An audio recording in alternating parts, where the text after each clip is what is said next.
Everyone complains about pocket jacks, but not me. Pocket jacks is my fourth favorite poker hand. So today's video will be aimed at those of you that do complain about pocket jacks, because I think pocket jacks are so easy to play. So think of it like this. One of two ways. You can think of it like you have pocket aces, or you can think of it like you have pocket twos. Aces or twos. So if the guy under the gun raises and you're under the gun +1, play it like pocket twos. That guy's showing strength. You have 8 people behind you. You don't know what the hell they have. You don't know if you 3-bet what anyone is going to do. You don't know who's going to 4-bet. You don't know if the guy under the gun is going to 4-bet. Just play the pocket jacks the same way that you play pocket twos. Now, another situation, a few people fold. One guy in middle position raises to a small to normal amount, gets a couple of callers. You're in late position or you're in one of the blinds. Now you decide to repop it because no one has shown considerable strength, and you can play this hand like you're going to represent aces. You likely do have the best hand at the moment, and so you're going to raise for value. The same thing that you would do with pocket aces. Typically, when you have aces, you raise for value. Sometimes the straightforward way of playing is actually the best way, and in this case, a lot of people only play pocket jacks the same way that they play aces or kings, and that's why they complain about it. Because when other people show significant strength, they're not paying attention to the other player's cards. They're not paying attention to the position of the other players or the key players in the hand. They're not paying attention to the texture of the flop. I actually had a fun hand the other day. I didn't have pocket jacks, the other guy did, but I'd like to talk about it real quick because it was fun. It just popped into my head right now. I was the one that raised in late position. I believe it was the hijack with Queen 10 offsuit. Slightly bigger than usual raise. I raised to 14 after a couple people limped in. I got the cutoff to call, I got the button to call, I got the big blind to call, and I got the 2 limpers to call. So 6 of us went to see the flop. So I was pretty much mentally done with the hand in my head.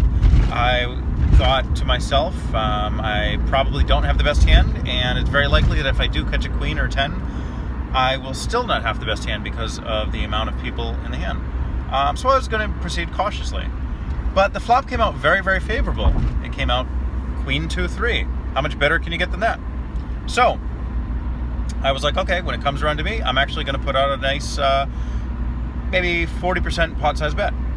So that plan didn't happen. And the guy in the big blind, he called. He was first. The guy in the big blind, he bet out $35. So that was probably a little bit more than I was planning on betting. I was probably going to bet either $25 or $30.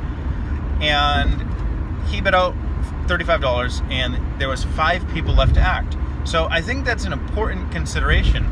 The fact that what his mental state was at the point when he made the bet. When he bet out on that flop, he did not know what the other 5 of us had, meaning he thought his hand was the best, given that there is so much unknown information still left in the hand. So that's a key consideration that a lot of people don't think about. A lot of the losing 1-2 players don't think about, and a lot of the recreational players don't think about. That when he made his bet, he did not have any idea what the other 5 of us had. So he thought he had the best hand, regardless of what the rest of us had. So the board's Queen 2-3, he bets out $35. The 2 limpers, they decide to fold. I thought about it for a couple of moments, and then I just kind of quickly just folded my hand, and I just thought, he could have ace queen or king queen, but he could also have a set of 2s or a set of 3s. So I'm not beating any one of those 4 hands, and it's very unlikely that he has a hand like Queen 9 or worse, and just decides all of a sudden he has the best hand and makes a healthy bet into 5 people.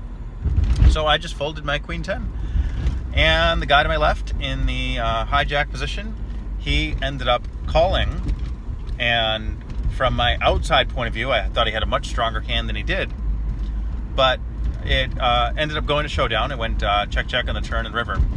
And the guy to my left in the hijack actually called with pocket jacks. And I was very surprised to see that he called without even a queen in his hand. So, who knows? I just thought I'd add that story in because, I don't know, it was just kind of cool. You know, everyone's complaining about pocket jacks, and that was just one of the many wrong ways to play it.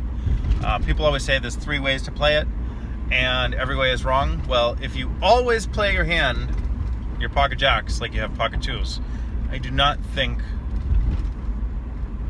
bad things will happen to you. I think things will be okay. But there are some times when pocket jacks are definitely the favorite over your opponent's range or your opponent's plural ranges. And in those cases, you should play your pocket jacks like aces. So, guys, sorry for the shakiness. I'm in my car. But I hope you enjoyed the video. I hope it helped. Again, my name's Ara. Next video, we're going to have Ray on talking about a whole smorgasbord of stuff. Thanks for watching. Thanks for subscribing. And I will see you next time. Bye.